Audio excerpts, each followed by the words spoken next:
Hello, hello, beautiful people. Happy February 20th, 2021. Wow, that was a mouthful. I guess 2021 would be more interesting tomorrow. I don't know. Today's important. My friend Dr. Brett Stone is getting married today on purpose. I know, right? It's really interesting because this is not the girl he was with when I met him just 4 years ago. And it's okay. What I watched happen was as Brett grew and developed in his own recovery, he realized he wasn't ultimately, happy for the long run. And he met this other beautiful lady, and I guess this is the one. This is the recovery version. And it's pretty cool because they have been on a journey together. And of course, things have been very interesting, at least the last year. But they're a beautiful fit. They have a nice family and a nice house. And I'm just excited. There's only going to be like 30 of us at the wedding. So I feel a little VIP that I get to go and hang out with them today. And hopefully I won't freeze my tuchus off because I'm going to wear a dress. Anyway, let's get to our stuff today. But take note, the reason I shared with you about the wedding is because I want you to know it's okay to change and grow and evolve in your recovery. It's okay. And it actually, I think it's confirmation that you're doing it right. And sometimes the people that were with us when we were gambling aren't the people that we need to be with forever. Or like in my case, the person that I was with going into recovery isn't the person that I'm supposed to be with all this time into my recovery. So that's pretty interesting too. We all change and grow, and it's kind of cool to be in a place where we can acknowledge our own growth.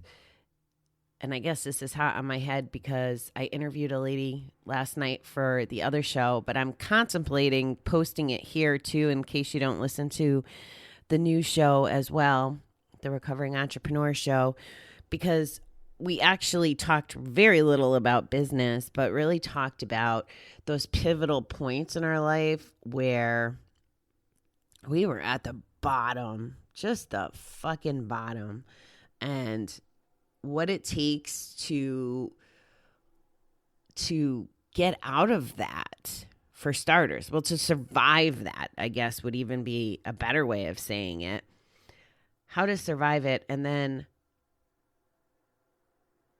to look back with reflection and observation so that if there's other things you need to grow from or learn from or build on, you can be self-aware enough to know that that's going on.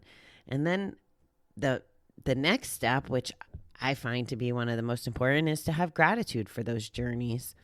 It's freaking hard if they're painful ones. But if you can survive and get to the other side, which we're all capable of doing, it's just a matter of you knowing you can versus knowing you can't, or feeling defeated or feeling alone. And after our talk last night, she went on onto her Facebook and just spoke from the heart about our chat. I guess it was very impactful for both of us. And the ironic thing was we've been trying to get this interview done for probably close to 2 months. And the scheduling, I dropped the ball. She was the one that I didn't show up that one night, and I felt horrible. And just life has been happening. But it was proof after having this conversation, after the last couple of days I had, that we were exactly perfect. We were talking yesterday, and that was when we needed to talk. At least that's the way I'm taking it. So, okay, let's get to business. I'm 5 minutes in, and I didn't even start the readings yet. I'm feeling a little sappy today. I don't know why. Okay, so Dalai Lama says in our inspirational calendar today, our prime purpose in this life is to help others. If you can't help them, at least don't hurt them. I really like that. And I honestly, that was never a thought of mine when I was gambling. I, I never thought that life's purpose was to help others. It just never crossed my mind. I knew I wanted to in the business world. Like I wanted to make it better for my floral managers. And I thought that getting promoted and getting into a better position of influence that I could do that. And I think I did that along the way. And I definitely am very proud of the things I accomplished in my career and the people that I've acquired, because I met some amazing people. And there's so many of my floral managers that I've worked with that have just evolved and grown in their careers, in their passions as humans. And that's very rewarding. But now this path is definitely where I'm supposed to be. And to take everything that's happened along the way and be able to turn it to good and be able to help others is just, it's just fantastic. And it makes sense that that's our life's work. And I really don't want to give the other part of that quote too much power. I'd like to think that people don't intentionally hurt people. It's important that I guess we call it out and say, hey, listen, if we're not helping, don't hurt. But I don't think that that's who you are. I don't think that the people on here are out to intentionally hurt people. So yeah, I'm not going to dwell on that too much. All right, what does our Body, Mind, Spirit book say today? Can you believe we're only about a month away from doing daily readings every day? It's crazy to me. I have no sense of time. I don't know about you guys, but time is just so confusing anymore. How long have I been, essentially in this apartment and doing the things? And sometimes it feels like it's been 10 years and other days it feels like it's been 5 minutes. So I have no perception. Maybe that's why we do things by the date around here so I can keep track. All right, here goes. Charles Darwin says, the highest possible stage in moral culture is when we recognize that we ought to control our thoughts. What rules us? Possessions, passions, mistakes? Early in recovery, we may have been surprised to discover just how much these things rule us. Maybe we criticize ourselves mercilessly. Maybe we're people pleasers or slaves to perfection and feel worthless when we fall short of another's expectations or fail to work the perfect program of recovery. Some of us, now financially stable, have become slaves to things, wanting and inquiring until we find ourselves again on death's doorstep, or maybe we become rigid with self-discipline, unable to loosen up and enjoy life. The demons of self-doubt, self-criticism, fear, and rigidity all show their faces early in recovery. Struggling with them is part of the process of change. The struggle doesn't mean we're not making progress or that we're slipping back into the old ways, but that we're facing our problems and taking responsibility for our lives. We can learn from these struggles. Asking ourselves, who owns me today, can give us the best answer of all. Just me. Today, help me learn to find and keep my freedom. Help me be my own self. Wow, there's a lot of things in here, and hopefully I won't forget everything that just appeared in my brain when I was talking to you. So the first part of this talks about what's ruling us, and it calls out possessions, passions, mistakes. One of the things that I think is very common in this world, especially the more I see it more here, and I don't know if it's, and by here I mean in New York and in the recovery circles that I run in here, all the cross addiction. And I don't know if it's just because I'm more in tune to it, or people talked about it more, or there's just so much crossover, for example, between Alcoholics Anonymous and Gamblers Anonymous. And I've heard some very powerful stories about people in recovery. Like I know people who have 20 something years away from alcohol, But 10% of that or 5% of that in free out or gambling free time. And the question that shows up is why, and how can I be in a 12-step program, or how can I be in recovery and not know better and let gambling control me or fall trap to gambling? And I've heard a lot of them say that they were more suicidal and desperate from gambling than alcohol ever made them. Now, I don't know if it has to do with the substance abuse versus behavioral. I won't pretend that I know the answer to that. But there are things that get in the way. And when passions, what rules us, and passions is one of the ones, the first thing that jumped in my mind is work.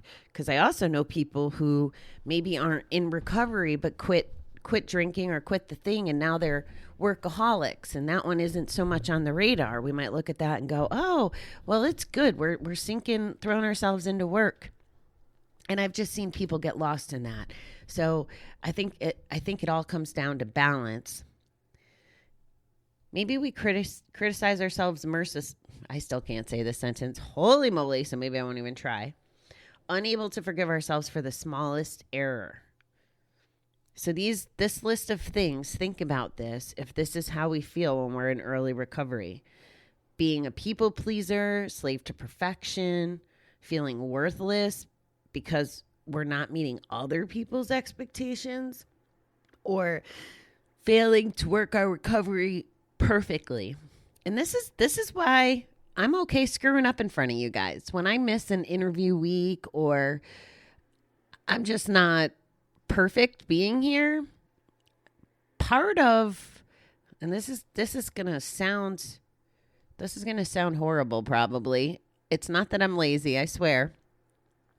But I don't edit these shows. You guys know that. You get the sirens in the background. You get my trip over my words. You probably get my ums and my so's and my whatevers.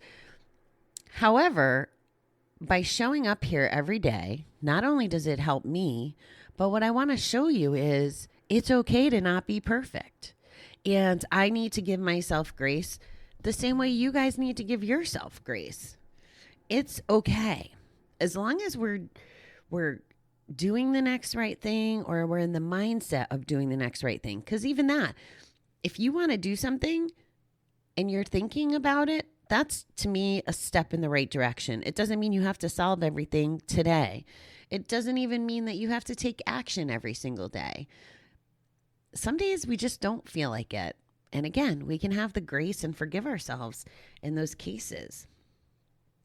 The demons of self-doubt, self-criticism, fear, and rigidity all show up early in recovery. And that's so true. And I'll be honest. Well, I'm always honest, I guess. I am trying to break myself of that habit.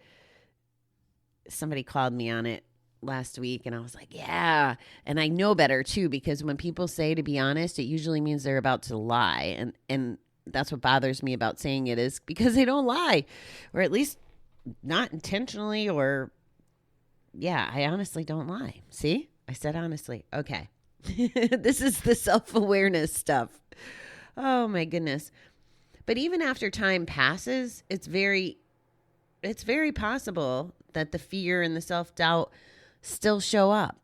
If I wasn't in this world of entrepreneurs and a bunch of people that are trying to work through this, hey, I want to help people, but am I worth helping other people? Is my experience and my knowledge and my approach, is it worthy?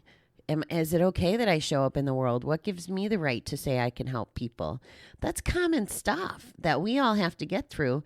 So it's recovery in its own sense of the word, which is part of the correlation and why I see so much value in talking about this stuff on the Recovery Entrepreneur Show, is because those feelings, whether we're early in recovery or early in our journey of going into the public or into teaching or coaching or all the things that, my new friends are doing, these feelings show up. And it says here, struggling with them is part of the process of change. The struggle doesn't mean we're not making progress or that we're slipping back into old ways, but that we're facing our problems and taking responsibility for our lives. So that's it, guys. It's part of the journey. And, I had a meltdown this week, and it was all based on fear. And it was a fear that I have not felt very much the last couple years. And I had been very confident, and the situation is changing, and I was allowing fear to creep in because things weren't happening on my terms and fast enough and the way I want them and the way I think they should be. And basically, it goes back to the conversation that we had about shortcomings and paying attention to our thinking and our opportunity areas. So for me, I looked at self-doubt as a character defect. Honestly, I don't want to have self-doubt or fear. And processing that, this is where community comes in. Having conversations like I did last night, or recognizing the steps. And it took me a little while. I was just chatting with the ex, and the conversation was around, so here's what happened. I saw a picture on Facebook that was just really cute, and it made me think of him. Now, I knew he would enjoy it, and he's going through some stuff right now, so I sent it. And what ended up happening was I was really reflecting on the fact that a year ago right now, I couldn't even pick up the phone to communicate with him in any sense of the word. I was just so freaking hurt and damaged and frustrated and all the things that come from big change like that. And to be able to just be like, this is my friend. He was still put in my life for a reason, whether we're together or not together. It doesn't even matter anymore. Like, I don't think about him quite that way anymore. But I do know that I care about him, and I've always loved him. So it makes sense that we're friendly, or that we're in each other's lives. And I think we've been able to talk about a lot of things and help each other the last couple months, which is really all that matters, right? Going back to helping others as long as we're not harming. And that was why I didn't speak to him, because I would have harmed him. I would have absolutely been hurtful and malicious had I talked to him any sooner than I did. But when we were talking this morning and kind of acknowledging how our relationship has progressed, one of the things I said to him was, I'm very proud of how I handled myself, because I really did. I treated this situation with love and kindness and respect. And he always got hung up, as long as we've been talking now, about deserving. And because I want to practice what I preach, and because I feel this way, I don't think it's about deserving. I do, for me, if he was still the same man that I stopped talking to when we started communicating again, I would not be in this situation. It wouldn't be good for me. However, in the background, he did the work, and he's moving forward in life, and he's a different man now. Is he perfect? No, absolutely not. But he's working on it. And I had to acknowledge that this morning to him too, because that was the way I was feeling. I was like, yeah, I'm proud of how I handled this, but I'm actually proud. This is the point I made to him. I'm glad that I have some level of trust with him again. And he didn't grow and change and all of that for Bobby, right? Or to get us to be friends again. He grew and changed and went through some fucking hellish stuff this last year, but on his own journey, on his own time. And because he did the work for himself, that makes it where I can be in a friendship relationship with him and feel really good about it. And I feel this way about not just him, but anybody in recovery. The parents who are estranged from their kids, for example, this is what this reminds me of. They may think they have to do for appearances to get their kids back. Here's a secret, guys, and I'll tell you, it works. It works every time that I've ever known. If you do the work for yourself, if you want to live a better life, a bet-free life, an honest life, an authentic life, and you're doing that through recovery, the people around you, the people that belong in your life around you will notice. They'll take notice. They may be skeptical in the beginning, but they will take notice. And eventually, because you're being true to yourself and a good human being and you're doing the work, people come back to you. And that's all in your control. Now, it might not happen on your timeline. I will be completely honest with that. But it will happen. But here's the thing I want you to think about. You know how it'll never happen? If you never do it for you. If you're trying to do it for other people, they're going to see right through that. It's really interesting because so many people's stories I've heard are about them coming into the GA rooms because their spouse said to, or because they wanted to either get the pressure off from the spouse or do the thing for the spouse or rehab or whatever. People are doing it because their family members or their significant others are putting the pressure onto them. Usually the story goes like this, and this is the way I've heard it. I don't hear it this way from the beginning. Most people will say, yeah, I tried GA X amount of time ago. I was doing it. My wife made me do it. She was going to throw me out of the house, so I had to go. And a lot of times the stories are, I went, but I wasn't really there. Or I didn't really buy it. Or some people even used saying they were at a GA meeting, but they were really out gambling. And then the story continues to them being in the room, being their authentic selves, sharing this, that they really weren't buying in. They weren't really working on their recovery, and they weren't really doing it for themselves. But once they figured it out, like once they went back out, once they did the things, and once they got in the room for themselves, the whole thing changes. And they start healing, and they start recovering, and they start growing. And then all of a sudden, in the context of these stories, they're saying, oh yeah, me and my wife are getting along great. Me and my husband are getting along great. And, you know, we still have to do the work, but this actually made our relationship better because now we talk about the hard things, and now I have to be 100% honest. There's no more secrets and all of those things. And then what happens is there's this better relationship on the other side. Now, there was a time that I thought that guy was the guy, like that there is just no better person for me.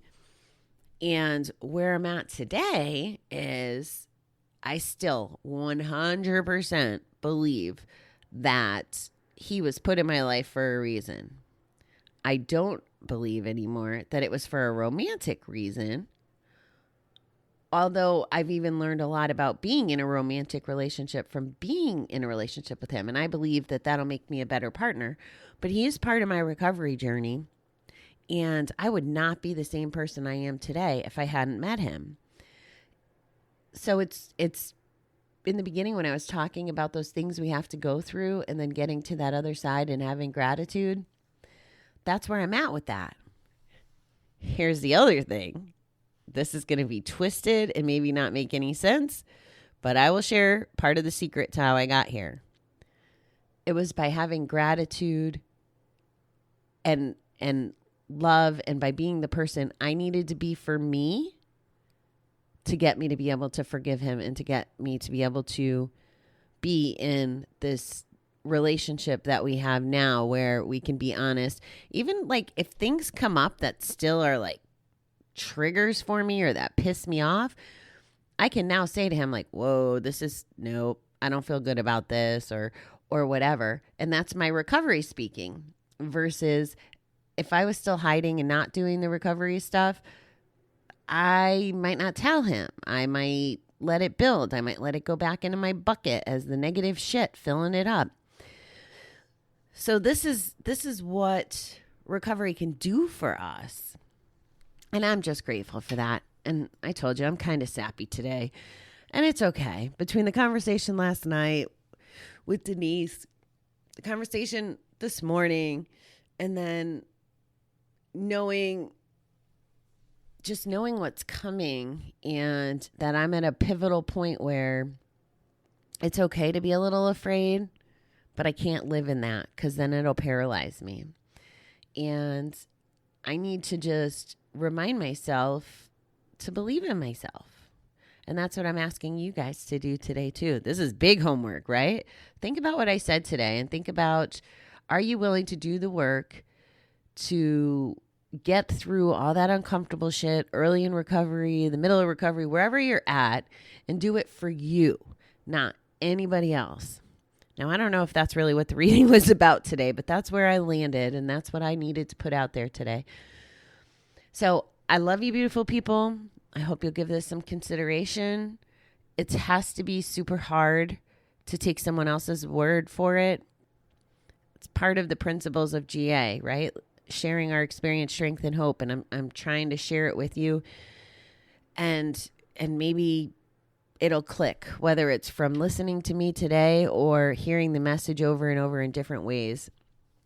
It's just crucial. It's crucial for your sanity, for your quality of life. And I just want to be proof that it's possible and let you know that there's plenty examples of proof that it's possible. All right, beautiful people. Enjoy your weekend. I will be back with you tomorrow. And I appreciate you.